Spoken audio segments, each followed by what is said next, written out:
Now that we've set the groundwork, let's go to section 2, where we discuss if the US housing boom is a bubble. And I love this graphic. I mean, isn't this an amazing graphic? House in a bubble? I love it too. It's amazing, right? Yeah. Now, figuring out if this is a bubble is critical, Anna. I mean, why? Like, because we are here to try and figure out what's going to happen to real estate in the next year. And what happens depends on whether housing is indeed in a bubble. That drives all of our informed speculation, right? All right, our first data point comes from Fortune magazine and CoreLogic. As you can see above, CoreLogic believes that 65%, two-thirds of US housing markets are overvalued. And every major growth market, Texas, Florida, Arizona, North Carolina, Utah, all overvalued. So two-thirds of the country has overvalued real estate, and 100% of growth markets are overvalued. Are you getting nervous? Well, you shouldn't be.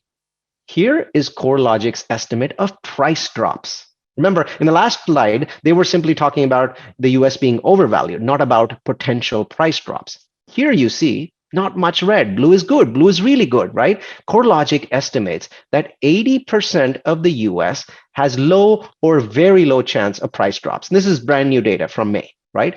10% has a median chance of price drops, mostly here in purple, here in the Northeast, and also in the Pacific Northwest, and also some California, right?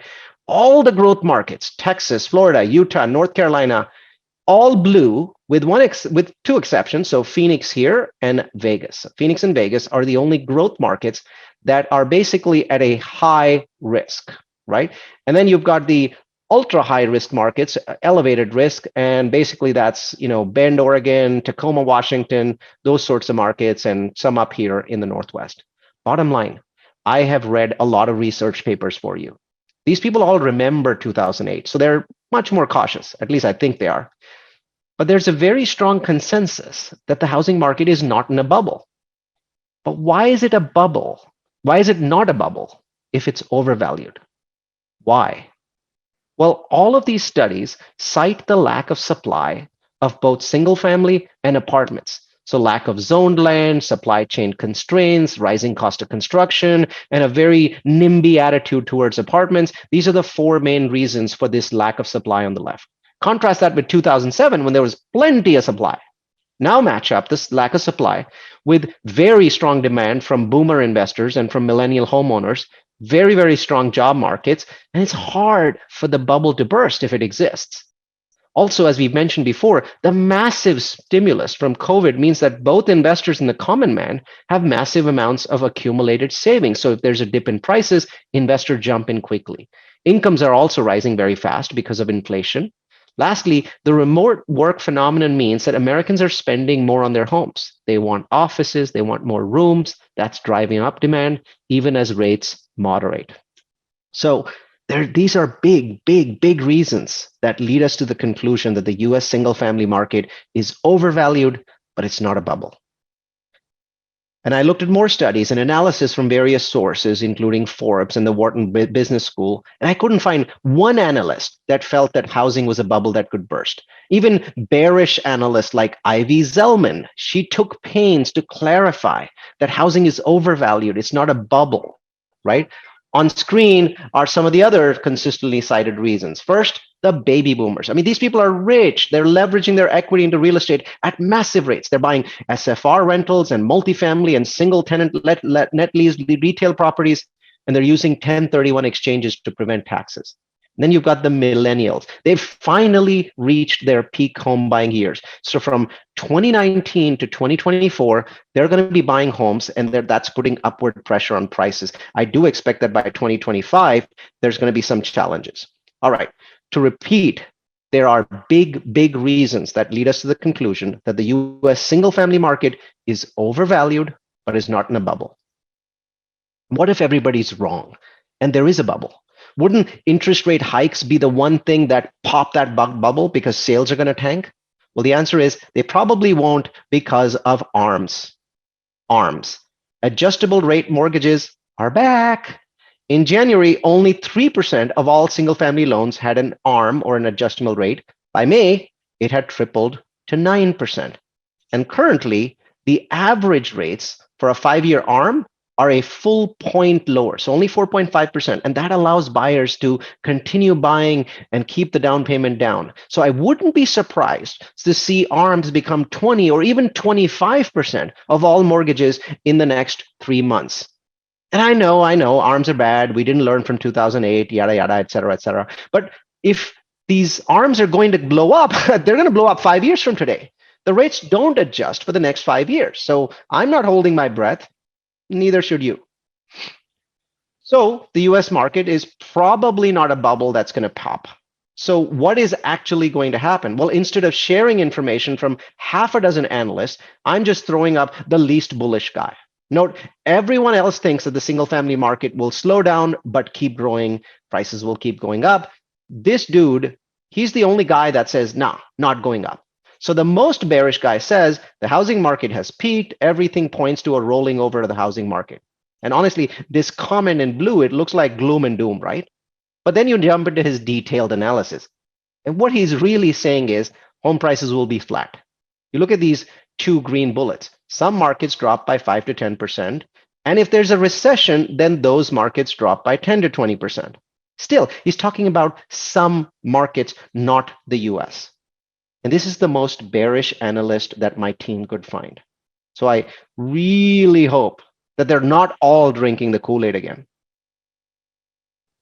All right. Done with single family. It's probably not a bubble, just overvalued. What about commercial? You know, multifamily and industrial and retail, all the other asset classes. Well, here's John Chang. He's a personal friend of mine, and he's the National Director of Research at Marcus & Millichap. This is John's 26th year at Marcus & Millichap, so I think he knows a few things. Let's hear from the man. Now, note that John's going to talk about cap rates, but really, you can swap the word bubble in for the cap rates pretty safely. It's going to end up being the same analysis. Hey, everyone. The top question I'm being asked these days is when or whether cap rates will rise due to increasing interest rates. Many investors think there's a direct correlation between cap rates and interest rates, that borrowing costs will drive investor purchase decisions, and because of that, sellers need to lower prices and raise cap rates on the properties they sell in order to clear the market. While there's some merit to that idea, it doesn't completely hold true.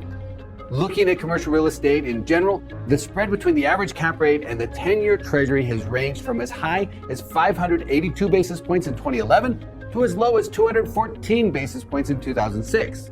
There's simply a lot more going on in commercial real estate than underwriting to a spread over the cost of capital. Here are a few of the other considerations and how they're impacting yields today. First, how much capital is active in the market? Sometimes there's a shortage of capital, like during and immediately after the financial crisis. When there's a shortage of capital, cap rates tend to rise and the yield spread tends to widen. But when there's a lot of capital, both equity and debt, the spreads tend to tighten. We're going through that process right now. Last year, there were a record number of commercial real estate sales. The total number of transactions was up about 30% compared to 2019, which was the strongest prior record. Preliminary estimates of first quarter activity this year suggest the rapid transaction pace has continued, with sales up approximately 20% compared to the first quarter of last year. Basically, when there's a lot of liquidity, investors are willing to take a lower yield because they're competing to invest capital. A second factor is whether there are alternative investments that offer a better yield, maybe the stock market or bonds. Given that the S&P 500 has fallen more than 16% since peaking at the end of 2021, more capital may pursue the stable returns offered by commercial real estate. That in turn increases buy-side pressure, keeping cap rates lower. A third factor is upside potential, either through market momentum and strengthening fundamentals or through investor value add. For example, industrial property absorption has averaged nearly 300 million square feet per year for the last 10 years, and it surged to 550 million square feet last year, driving the vacancy rate to an all-time low and boosting rent growth. Given the exceptional momentum, investors remain aggressive in their industrial acquisitions, keeping pressure on cap rates. Likewise, investors continue to pursue value-add real estate, paying a premium on existing revenues with the intention of raising returns over the next year or two. Finally, we need to consider demographics. As baby boomers retire, they're looking for reliable cash flow, and commercial real estate, especially single-tenant net lease properties, fits that role. Retiring investors leveraging 1031 exchanges are a significant driver in this arena. So even though interest rates have been rising, and many expect that trend to continue, it will not necessarily push cap rates higher. We may see some upward movement, most notably in markets and property types that appreciated fastest in the last year, but a broad-based re-indexing is unlikely. All right. Commercial, not likely to be a bubble. So there ends our second section. It appears that neither single family nor commercial are in a bubble, just bubbly or bubblish. Yeah, bubblish. I'm going to go with bubblish. So it's time for the crystal ball section. This is where I stick my neck out and you, smart Alex, take screenshots and use them to cut off my neck a year later. One thing about me is I consistently never learn.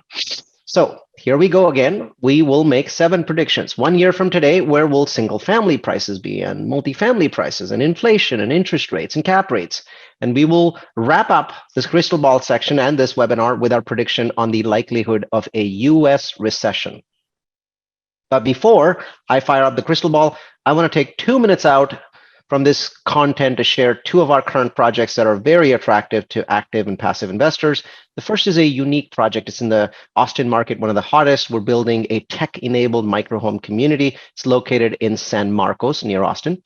This product is filling a sorely needed gap in an area with a very severe housing crisis. We've raised over $11 million for this project, and so the project is about 90% subscribed.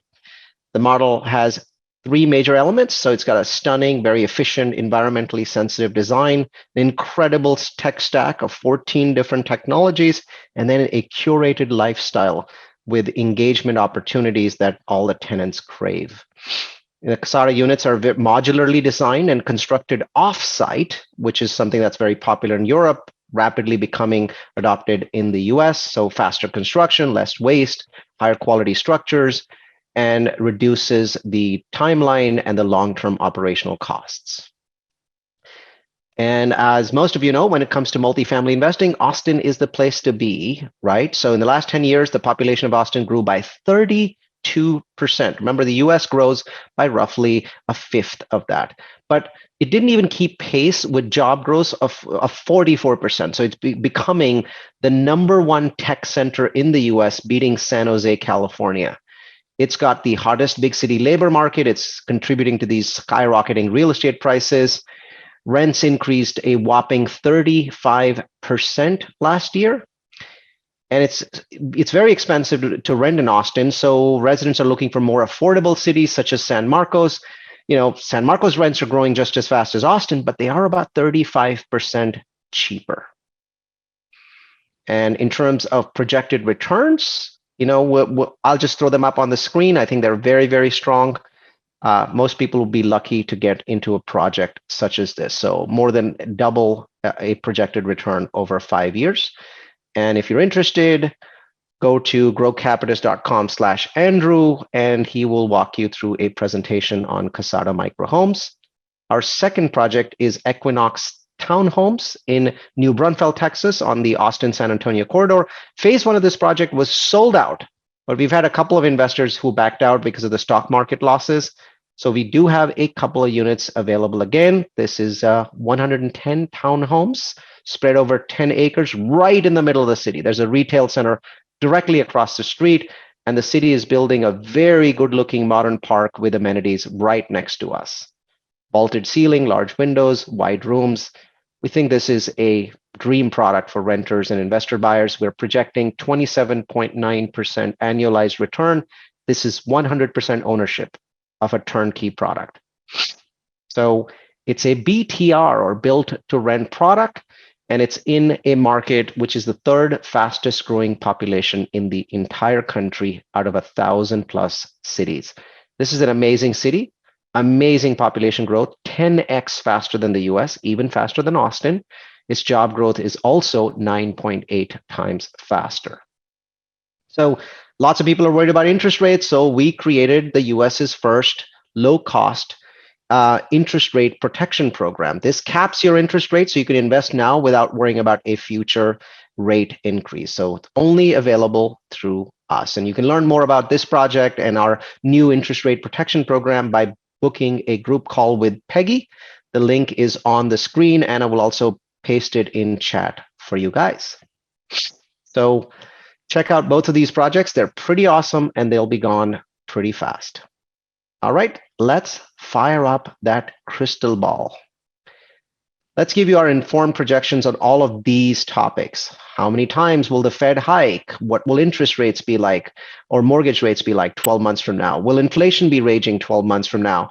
Or will home prices be higher or lower? Will syndicators be paying more or less for multifamily? Will the US economy be in a recession? And finally, what will multifamily cap rates look like in a year? So our projections on a very bumpy ride to come. All right. My first forecast on Fed hikes. As of today, the market is robust enough. So the Fed will actually do what it's been telling us it will do. They will hike the Fed funds rate from the 0.75% today to what I believe will be about 2.75% by the end of the year. So 8 more quarter point hikes are coming, with 4 of them coming just in the next 2 months. So painful for those of us with bridge loans with floating rates.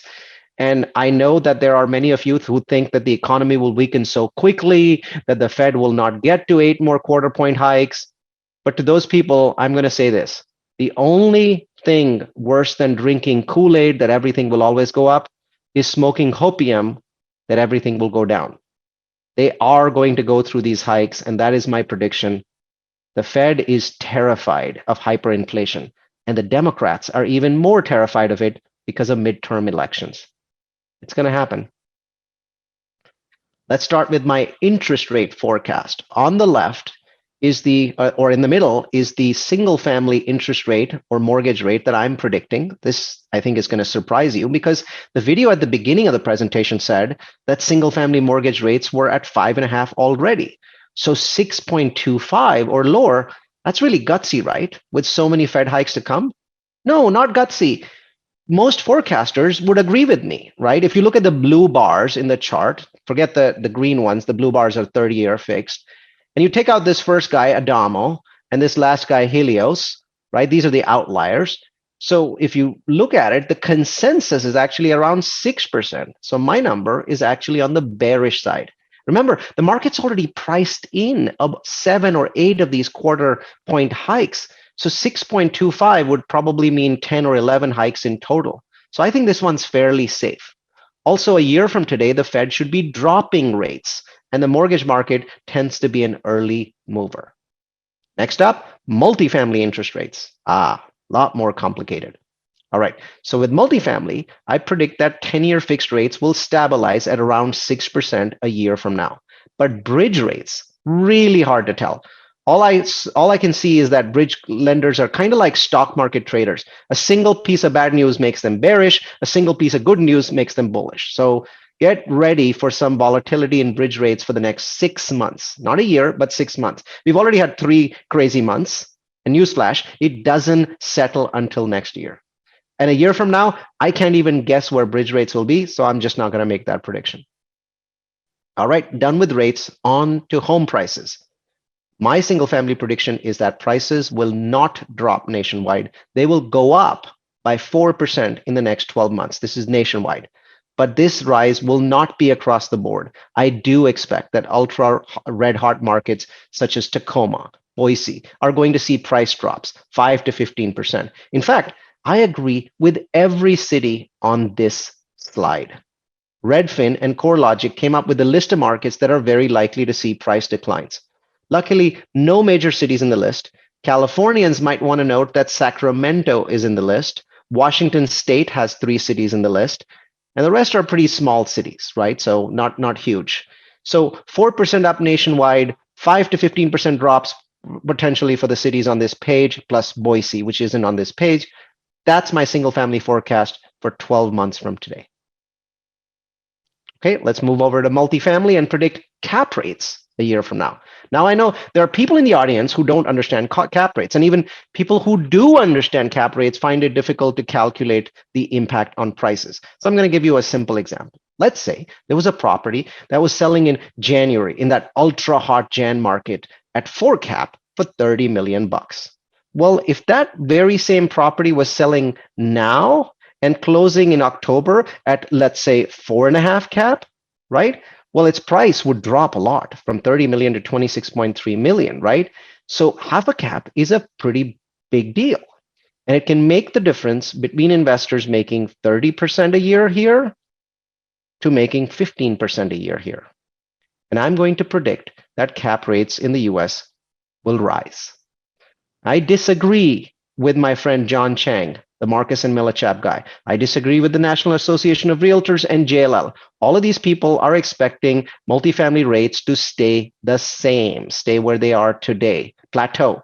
I disagree. I'm going to predict that multifamily cap rates will rise significantly by as much as 0.5% from Q4 2021 or Q1 2022, the previous quarter. These were the two peak quarters for the cap rates. When I say mean peak, I mean lowest. Remember, when cap rates go down, prices go up, and vice versa. Now, why am I disagreeing with my fellow forecasters?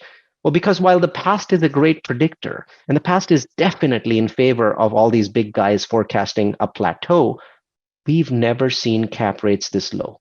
And I have a different belief. I believe that the lower cap rates go, the more sensitive they become to interest rates.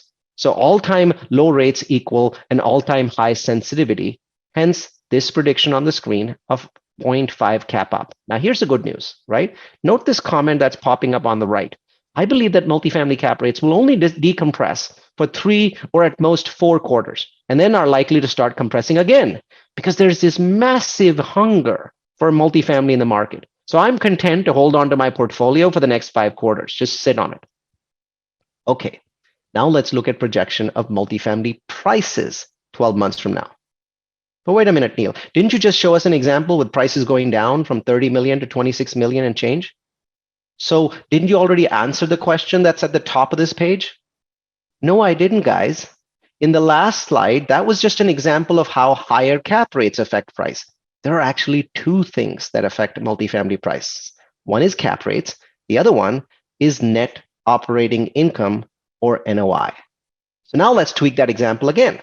On the left was a property selling in January at 4 cap for 30 mil. On the right is the same property now selling next year, a year from now, at a higher cap rate. Remember, I'm forecasting the cap rates will go up, meaning prices will go down. But rents are going up like crazy. So if rents go up 10% in the intervening year, this property, even at this higher cap rate, sells for almost the same price. Not quite, but almost. So my multifamily prediction is down, then back up. I expect that when we compare prices per unit to Q4 of last year or Q1 of this year, the ultra hot phase, to prices in Q3 or Q4 of this year, the post-hike phase, we will find that prices per door are about 5 to 10% lower, depending on the market.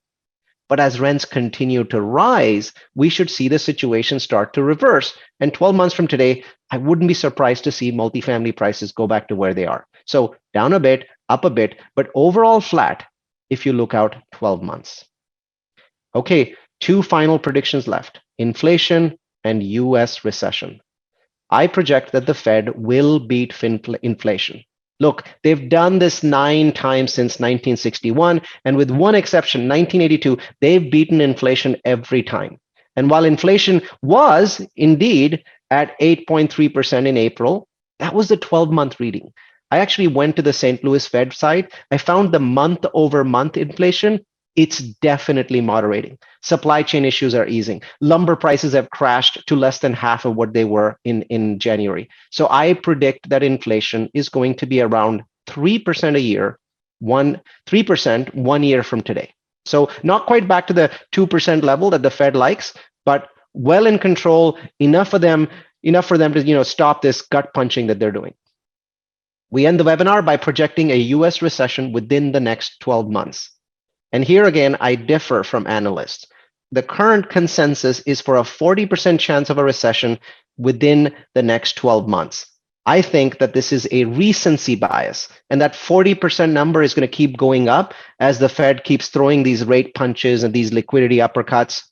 My belief, over an 80% chance of a US recession in 2023. No recession this year. The US economy is too strong. Household balance sheets are too rich. it takes time to cool everything down.